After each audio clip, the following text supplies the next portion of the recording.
इयत्ता 7वी सामाजिक शास्त्रे, विषय भूगोल, प्रकरण 8वे, ऋतुनिर्मिती भाग 2, भाग क्रमांक 1, सूर्याचे भासमान भ्रमण. 1. प्रस्तावना. इयत्ता 7वी, विषय भूगोल, धडा 8वा, ऋतुनिर्मिती भाग 2. प्रस्तावना. मुलांनो, पहिल्या पाठात आपण ऋतुनिर्मितीचा पहिला भाग अभ्यासलाय. या पाठात आपण त्या पुढील गोष्टींचा, कारणांचा अभ्यास करून त्यांची सविस्तर माहिती घेऊ. त्यासाठी आपण केलेल्या काठीच्या प्रयोगाचा वापर करणार आहोत आणि त्या आधारे आपण काही प्रश्नांची उत्तरे शोधायची आहेत. तर आता मला सांगा, कोणत्या महिन्यात दिनमान साधारणपणे 12 तासांचे होते? सर, 23 सप्टेंबर व 22 डिसेंबर या महिन्यात दिनमान साधारणपणे 12 तासांचे असते. अगदी बरोबर. असे घडण्याचे कारण काय असेल बरं? सर, पृथ्वीच्या परिवलनामुळे तसेच दक्षिणायन व उत्तरायणामुळे. बरोबर. जून, सप्टेंबर, डिसेंबर या महिन्यातील दिनमानातील फरक स्पष्ट करा. जून महिन्यात साधारणपणे दिनमान सर्वात मोठे असते, तर सप्टेंबर महिन्यात दिनमान कमी झालेले दिसते. तसेच डिसेंबर महिन्यातही दिनमान कमी होत गेलेली दिसते. अगदी बरोबर. काठीच्या सावलीची जागा कशामुळे बदलत असेल बरं? सर, सूर्य उगवण्याच्या स्थानात होणाऱ्या बदलामुळे. छान. सूर्योदयाच्या व सूर्यास्तावेळी क्षितिजावरील परिस्थितीबाबत काय सांगता येईल? सर, सूर्य अधिकाधिक दक्षिणेकडे सरकत असतो. बरोबर. सर्वांनी अगदी बरोबर उत्तरे दिली आहेत. कोणत्या घटकांशी सावलीच्या स्थानातील फरक व दिनमानातील फरक या बाबी जोडता येतील सांगा पाहू. सर, पृथ्वीचे परिवलन व पृथ्वीचा आस. मुलांनो, आतापर्यंत झालेल्या कृतीवर किंवा निरीक्षणावर आधारित चर्चा करा. त्यासाठी खालील प्रश्नांचा वापर करा. जून, सप्टेंबर आणि डिसेंबर महिन्यातील दिनमानाच्या नोंदीचा तक्ता वापरा. कोणत्या महिन्यात दिनमान साधारणपणे 12 तासाचे होते? उत्तर 23 सप्टेंबर व 22 डिसेंबर या महिन्यात दिनमान साधारणपणे 12 तासांचे असते. असे घडण्यामागे कारण काय असावे? उत्तर पृथ्वीच्या परिवलनामुळे तसेच पृथ्वीच्या दक्षिणायनामुळे व उत्तरायणामुळे. जून, सप्टेंबर व डिसेंबर या महिन्यातील दिनमानातील फरक स्पष्ट करा. जून महिन्यात दिनमान साधारणपणे मोठे असते, तर सप्टेंबर महिन्यात दिनमान कमी झालेले दिसते. तसेच डिसेंबर महिन्यातही दिनमान कमी होत गेलेले दिसते. काठीच्या सावलीची जागा कशामुळे बदलत असेल? उत्तर सूर्य उगवण्याच्या स्थानात होणाऱ्या बदलामुळे. सूर्योदयाच्या व सूर्यास्ताच्या वेळी क्षितिजावरील परिस्थितीबाबत काय सांगता येईल? उत्तर सूर्य अधिकाधिक दक्षिणेकडे सरकत असतो. खालील पैकी कोणत्या घटकांशी सावलीच्या स्थानातील होणारा फरक व दिनमानातील फरक या बाबी जोडता येतील? पृथ्वीचे परिवलन, सूर्य व पृथ्वीमधील अंतर, पृथ्वीचे परिभ्रमण, पृथ्वीचा आस. उत्तर पृथ्वीचे परिभ्रमण आणि पृथ्वीचा आस. मुलांनो, तुम्हाला जून, सप्टेंबर व डिसेंबर या महिन्यातील दिनमानाच्या नोंदींवरून सर्वात मोठा दिवस, सर्वात लहान दिवस तसेच दिनमान व रात्रमान या समान असणाऱ्या तारखा लक्षात आल्या असतील. दरवर्षी साधारणपणे याच तारखांना या स्थिती येत असतात. काठीच्या प्रयोगावरून सूर्योदयाच्या स्थानात बदल झाल्याचे आपण पाहिले. आता आपण या सर्व गोष्टींची म्हणजे दिनमानात होणारा बदल व सूर्योदयाच्या स्थानात होणारे बदल यांची सविस्तर माहिती करून घेऊया. साधारणपणे जून, सप्टेंबर व डिसेंबर महिन्यातील दिनमानाच्या नोंदीवरून सर्वात मोठा दिवस, सर्वात लहान दिवस तसेच दिनमान व रात्रमान समान असणाऱ्या तारखा तुमच्या लक्षात आल्या असतील. दरवर्षी साधारणपणे याच तारखांना या स्थिती येत असतात. सावलीच्या प्रयोगावरून सूर्योदयाच्या स्थानात बदल झाल्याचे पाहिले. दिनमानात होणारा बदल तसेच सूर्योदयाच्या स्थानात होणारे बदल कशामुळे होतात याची माहिती मिळवूया. 2. सूर्याचे भासमान भ्रमण. भौगोलिक स्पष्टीकरण. सूर्याचे भासमान भ्रमण. मुलांनो, सूर्योदयाचे स्थान दिवसादिवसाने बदलत जाते. पृथ्वीवरून आपण जेव्हा सूर्योदय पाहतो तेव्हा सूर्य वर्षभरात उत्तरेकडे किंवा दक्षिणेकडे सरकत असल्यासारखे दिसून येते. पृथ्वी तिच्या आसापाशी 23.5 अंशांनी कललेली आहे आणि पृथ्वीचा आस तिच्या कक्षेच्या पातळीशी 66.5 अंशांचा कोन करतो. याच स्थितीत ती स्वतःभोवती व सूर्याभोवती प्रदक्षिणा पूर्ण करते. त्यामुळे सूर्य कधी उत्तरेकडे तर कधी दक्षिणेकडे उगवल्याचा भास होतो. त्यास सूर्याचे भासमान भ्रमण असं म्हणतात. प्रत्यक्षात सूर्य मात्र कुठेही हलत नाही, परंतु पृथ्वीवरून पाहताना तो आपल्याला फिरल्यासारखा दिसतो. 21 जून ते 22 डिसेंबर या कालावधीत सूर्य उगवण्याचे स्थान अधिकाधिक दक्षिणेकडे सरकते. हा काळ दक्षिणायन मानला जातो. या उलट 22 डिसेंबर ते 21 जून या कालावधीत सूर्य अधिकाधिक उत्तरेकडे सरकतो. त्यास उत्तरायण असं म्हणतात. म्हणजेच 22 डिसेंबर नंतर सूर्योदय व सूर्यास्ताचे स्थान उत्तर दिशेला सरकल्यासारखे वाटते. पृथ्वीवर होणारे ऋतू हे केवळ उत्तर व दक्षिण गोलार्धाच्या संदर्भात घडतात. 1. दक्षिणायन व उत्तरायण. निरीक्षणातून असे लक्षात आले असेल की सूर्योदयाचे स्थान दिवसागणिक बदलत जाते. पृथ्वीवरून जेव्हा आपण सूर्योदय पाहतो तेव्हा सूर्य वर्षभरात उत्तरेकडे किंवा दक्षिणेकडे सरकत असल्याचे दिसून येते. प्रत्यक्षात मात्र सूर्य कोठेही हलत नाही. दक्षिणायन. सूर्य उगवण्याचे स्थान 21 जून ते 22 डिसेंबर या कालावधीत अधिकाधिक दक्षिणेकडे सरकते. हा काळ दक्षिणायन मानला जातो. उत्तरायण. 22 डिसेंबर ते 21 जून या कालावधीत उत्तरायण होते. या कालावधीत सूर्य अधिकाधिक उत्तरेकडे सरकतो. हा काळ उत्तरायण मानला जातो. 2. भासमान भ्रमण.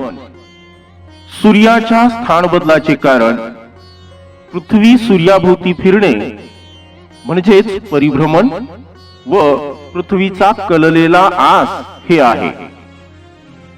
प्रत्यक्षात सूर्य फिरत नाही, परंतु पृथ्वीवरून पाहताना आपल्याला तो फिरल्यासारखा दिसतो. म्हणून सूर्याच्या या भ्रमणाला भासमान भ्रमण असे म्हणतात. पृथ्वीवर होणारे ऋतू हे केवळ उत्तर व दक्षिण गोलार्धाच्या संदर्भात घडतात.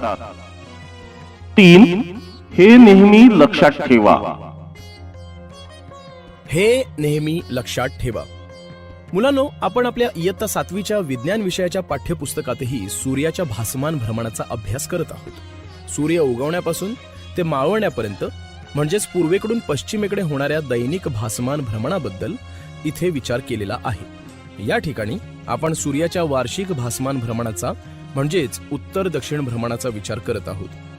दैनिक व वार्षिक भासमान भ्रमणात जरी सूर्य सरकत असल्याचे वाटत असले तरी तो केवळ भास असतो.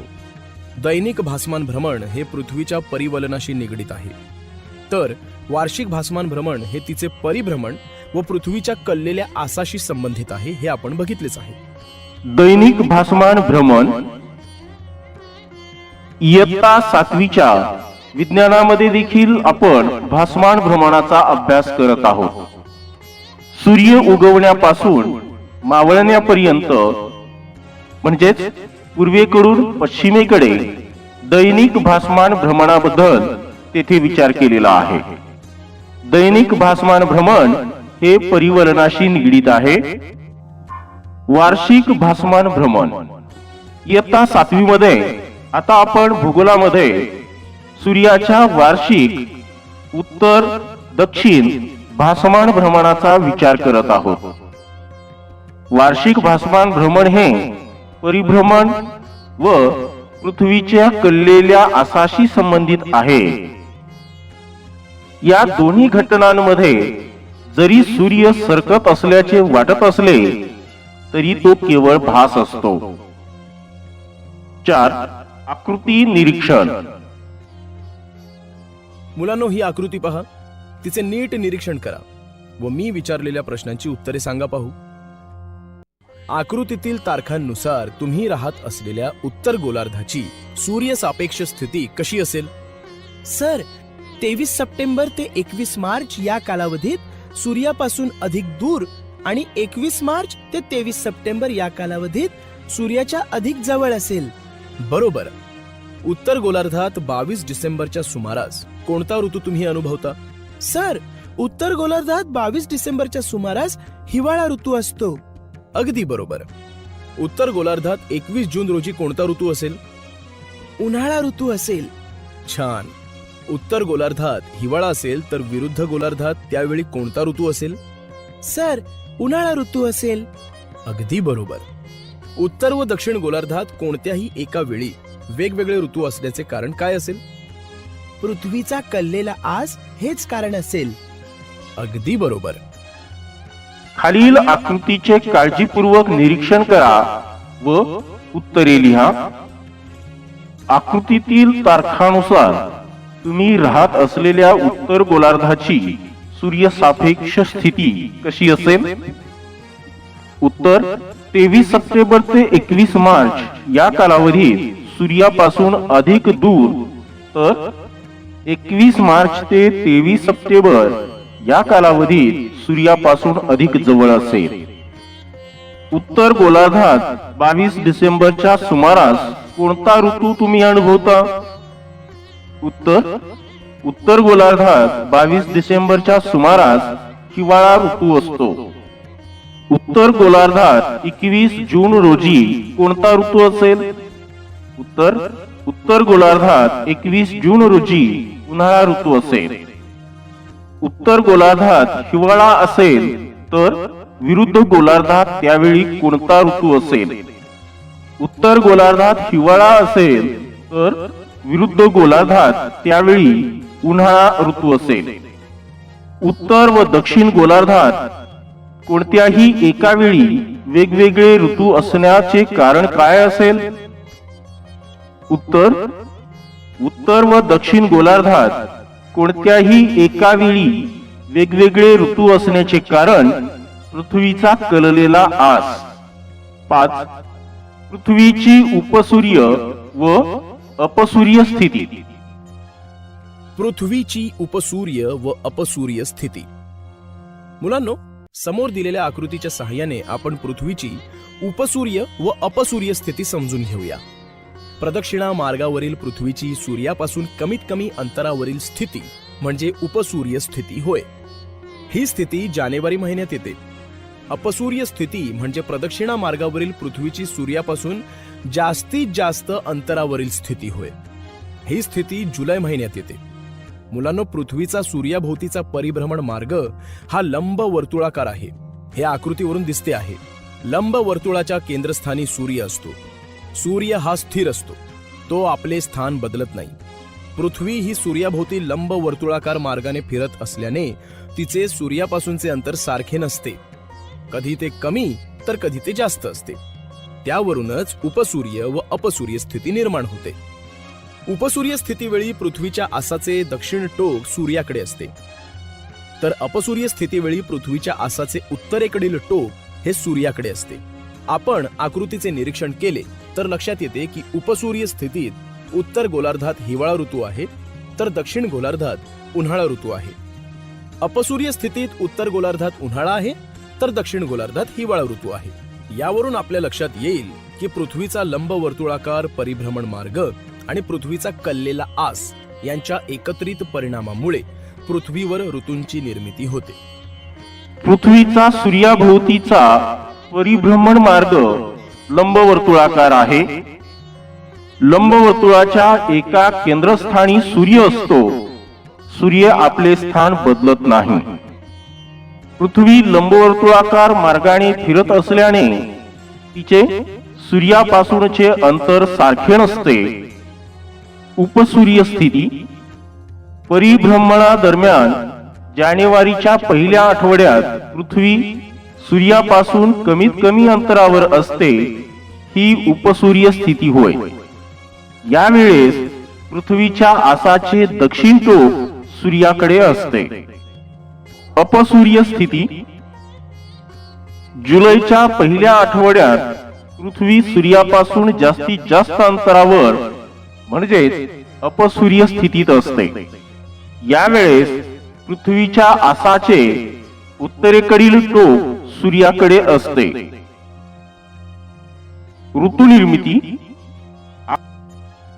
आकृतीच्या मदतीने सूर्यसापेक्ष स्थितीनुसार कोणता ऋतू कोणत्या गोलार्धात सुरू आहे हे लक्षात येईल. खालील आकृती पहा. उपसूर्य स्थितीमध्ये पृथ्वीचा कललेला आस त्याचे उत्तर ध्रुवाचे टोक सूर्यापासून अधिक दूर असते. त्यामुळे उत्तर गोलार्धात हिवाळा ऋतू असतो, तर दक्षिण टोक अधिक जवळ असल्याने दक्षिण गोलार्धात उन्हाळा ऋतू असतो. अपसूर्य स्थितीमध्ये पृथ्वीचा कललेला आस त्याचे उत्तर ध्रुवाचे टोक सूर्यापासून अधिक जवळ असते. त्यामुळे उत्तर गोलार्धात उन्हाळा ऋतू असतो, तर दक्षिण टोक अधिक दूर असल्याने दक्षिण गोलार्धात हिवाळा ऋतू असतो. पृथ्वीचा लंबवर्तुळाकार परिभ्रमण मार्ग आणि पृथ्वीचा कललेला आस यांच्या एकत्रित परिणामामुळे पृथ्वीवर ऋतुनिर्मिती होते. 6. माहित आहे का तुम्हाला? माहित आहे का तुम्हाला? सूर्य व पृथ्वीच्या गुरुत्वीय बलामुळे पृथ्वीच्या परिभ्रमण कक्षेवरील वेग अपसूर्य स्थितीत कमी होतो. कारण सूर्यापासून पृथ्वीचे अंतर जास्त असते, तर उपसूर्य स्थितीत वाढते. कारण पृथ्वी जवळ आहे, परंतु या दोन्ही स्थितीतील अंतरामध्ये फारसा फरक नसल्याने पृथ्वीच्या हवामानावर त्याचा परिणाम जाणवत नाही. सूर्य व पृथ्वीच्या गुरुत्वीय बलामुळे पृथ्वीच्या परिभ्रमण कक्षेवरील वेग अपसूर्य स्थितीत कमी होतो व उपसूर्य स्थितीत वाढतो. या दोन्ही स्थितीतील अंतरामध्ये फारसा फरक नसल्याने पृथ्वीच्या हवामानावर त्याचा परिणाम जाणवत नाही. स्वाध्याय सूर्याचे भासमान भ्रमण.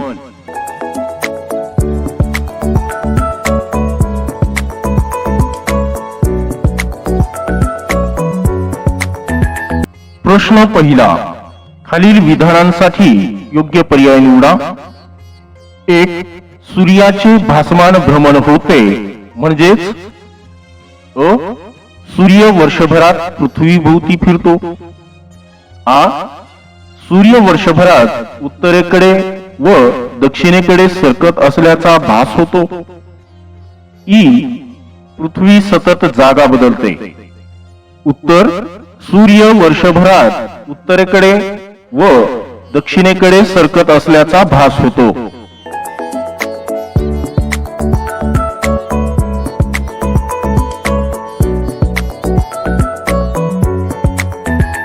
2.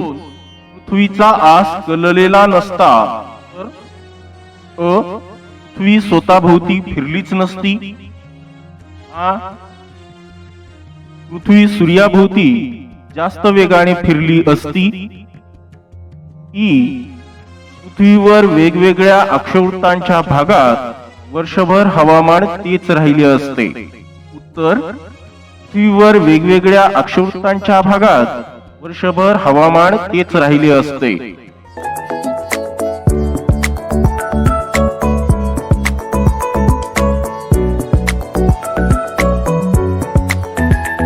3.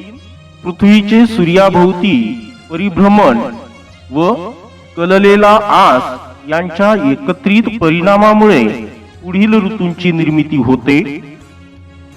अ. उन्हाळा. पावसाळा, परतीचा मान्सून, हिवाळा. आ. उन्हाळा, हिवाळा, वसंत ऋतू. ई. उन्हाळा, हिवाळा. उत्तर उन्हाळा, हिवाळा.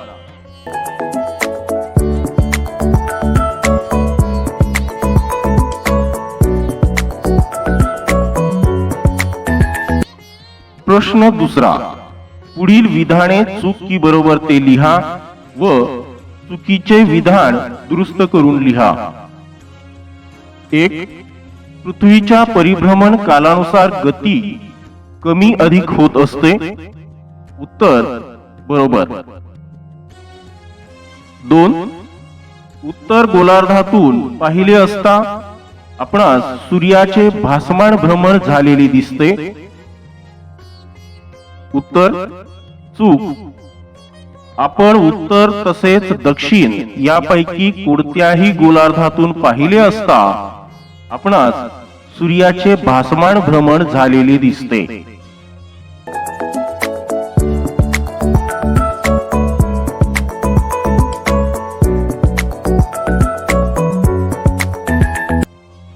तीन. उत्तर कॅनडामध्ये सप्टेंबर ते मार्च हा उन्हाळ्याचा कालावधी असतो.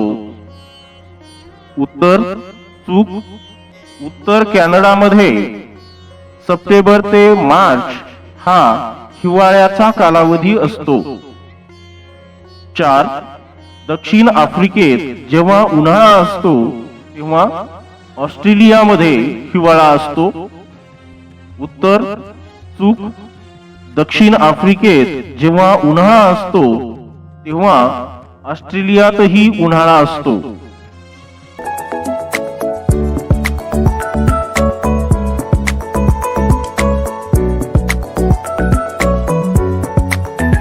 प्रश्न तिसरा. खालील प्रश्नांची प्रत्येकी एका वाक्यात उत्तरे लिहा. 1. सूर्योदयाचे व सूर्यास्ताचे स्थान 22 डिसेंबर नंतर कोणत्या दिशेला सरकल्यासारखे वाटते. उत्तर सूर्योदयाचे व सूर्यास्ताचे स्थान 22 डिसेंबर नंतर उत्तर दिशेला सरकल्यासारखे वाटते. 2. दक्षिणायनाचा कालावधी कोणता. उत्तर 21 जून ते 22 डिसेंबर हा दक्षिणायनाचा कालावधी होय. 3. उत्तरायणाचा कालावधी कोणता. उत्तर 22 डिसेंबर ते 21 जून हा उत्तरायणाचा कालावधी होय.